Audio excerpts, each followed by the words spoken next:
I think that us as black people, we need to have our own media. We need to create our own media outlet.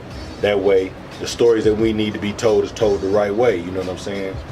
We ain't never gonna be 100% fully up on game if other motherfuckers are controlling our media. You know what I'm saying?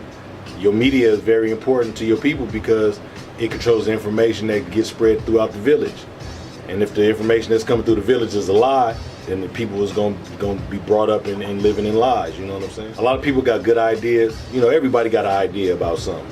Everybody got a creation idea or whatever in their head. I think that majority of the people are just scared to put it in action. You know what I'm saying? It's easy to talk. It's easy to dream. All you got to do is go to sleep to dream. The hard part is to bring that dream to life. Pull Freddy Krueger about the motherfucking dream world and kick his ass in the real world. That's the hard part. You feel what I'm saying? Look at the examples.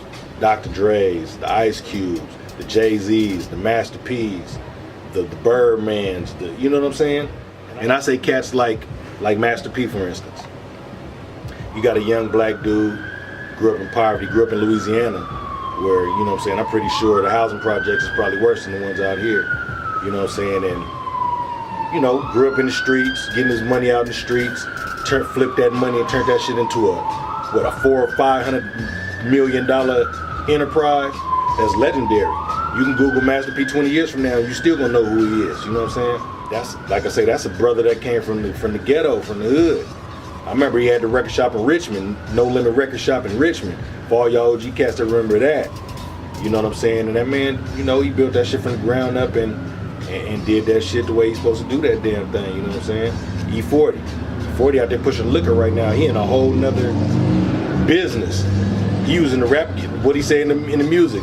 He used the rap game as a stepping stone, and now he's doing liquor and beverages. You know what I'm saying? So it could be done, man. I mean, if Barack Obama could be the president of the United States 2 terms in a row, how come a young black brother out there can't be the next Master P or the next Suge Knight or the next Berry Gordy or the next Bob Marley, Michael Jackson, Prince? It ain't no limit, man. You know, this shit is, it's all, life is what you bring to the table.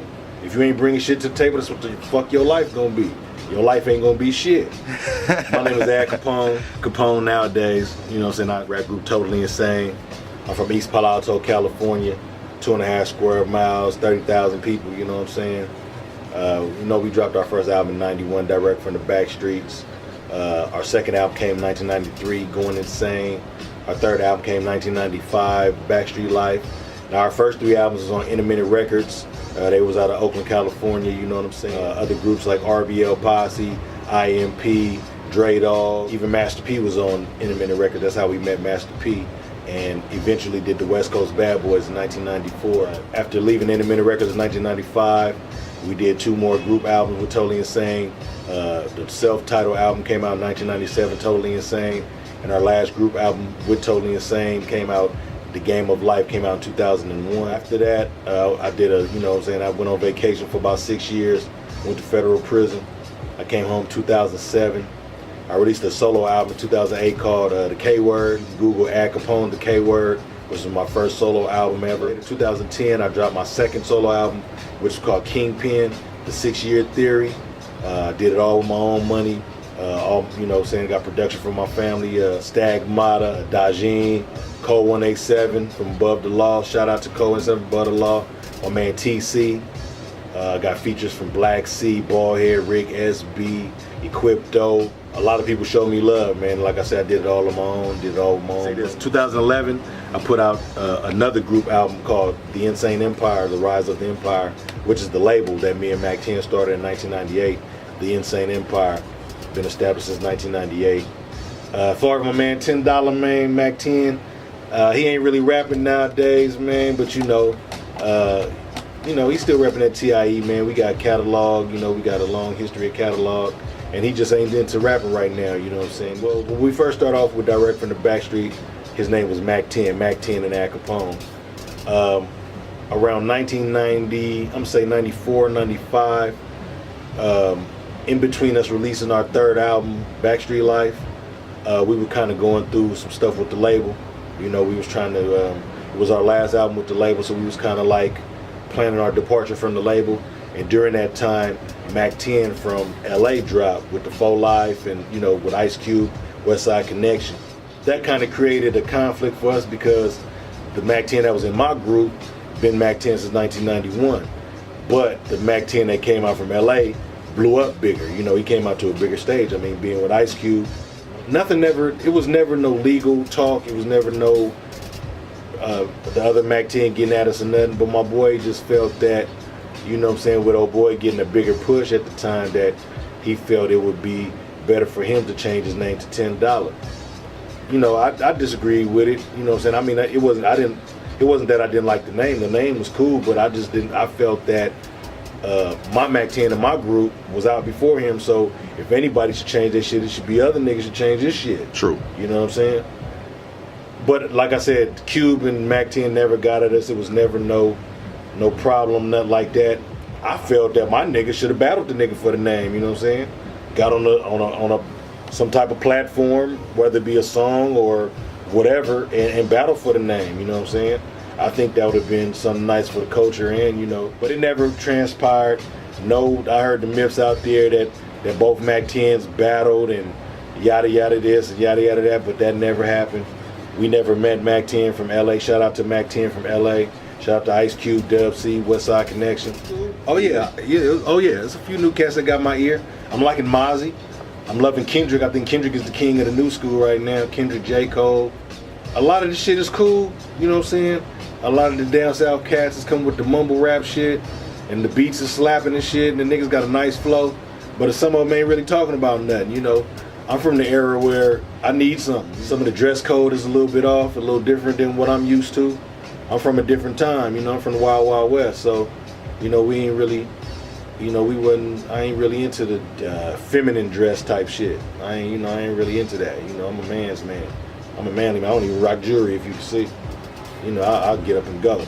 I'm always chasing bread, I'm always on the grind, so I ain't got time to be flashy and look beautiful and shit.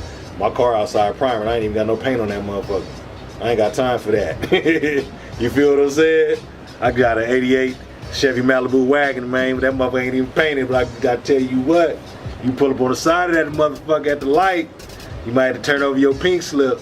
Cats nowadays, they just need to just put a little more substance into it, man. Man, there's real shit going on out here, man. To be overlooking it and talking about money, bitches, and cars, man, you know, that's fine on a few songs, but I mean, it's real issues out here at hand, you know what I'm saying? Back in the days, that rap used to have a message in it, and rap used to teach you shit.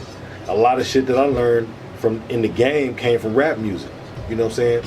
If you didn't have OGs on the block teaching you this shit, you can go straight to Ice Cube, straight to Too Short, straight to E40, straight to RBL, Toatally Insane, whoever, and get that game, that 415, Richie Rich, and get that game that you need, you know what I'm saying, from the music. And them niggas was spitting the real because they was really out there doing that shit.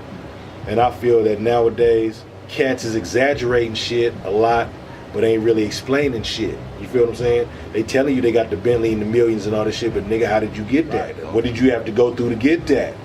What do I got to do to get that? What's going to happen to me if I try to get that? And I think that that's missing from the music. You had cats like Ice Cube and them to sit there and tell you a story on a song.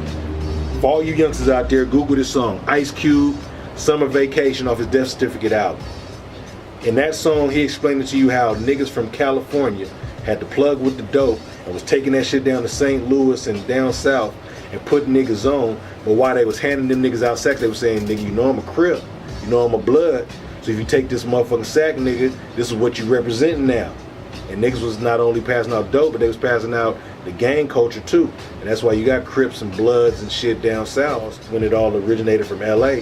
If game was being spit in the music nowadays, I don't think that kids and teenagers would be falling for a lot of the traps that they falling for, because back when I was growing up, where I'm from, we don't have Bloods and Crips. The thing with that is, a lot of these youngsters nowadays that didn't grow up like we grew up in the 90s, actually on the block and actually out there doing that.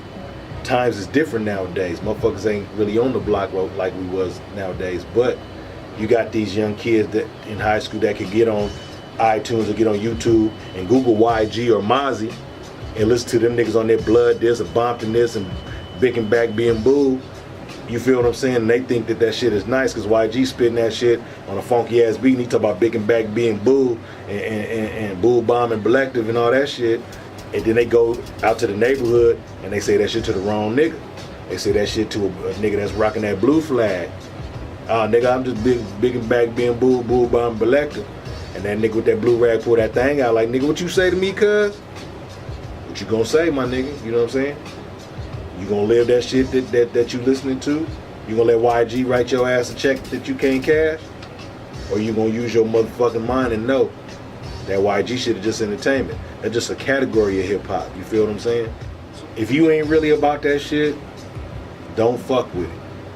If you really about that shit, then you gonna deal with the consequences that come with that shit. Oh, man, this your boy Kapone, finna sign out, man. Just check me out every Tuesday night, 8 p.m. Pacific Standard Time, 11 p.m. Eastern Standard Time. We on for an hour every Tuesday night. The Dope House Live. Shout out to the HOT16, man, vlog. Check us out, man, you know what I'm saying?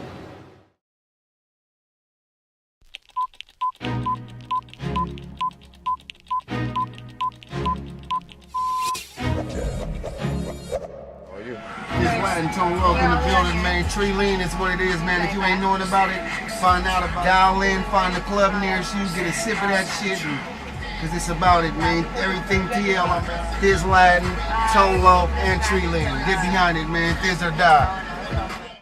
The suburbs, they're putting the camps up here. Or they charging all the fans money. Exactly. Yeah. Bro, that's why I'm trying to say that you can prototype. You are. You really are. Business model and community component.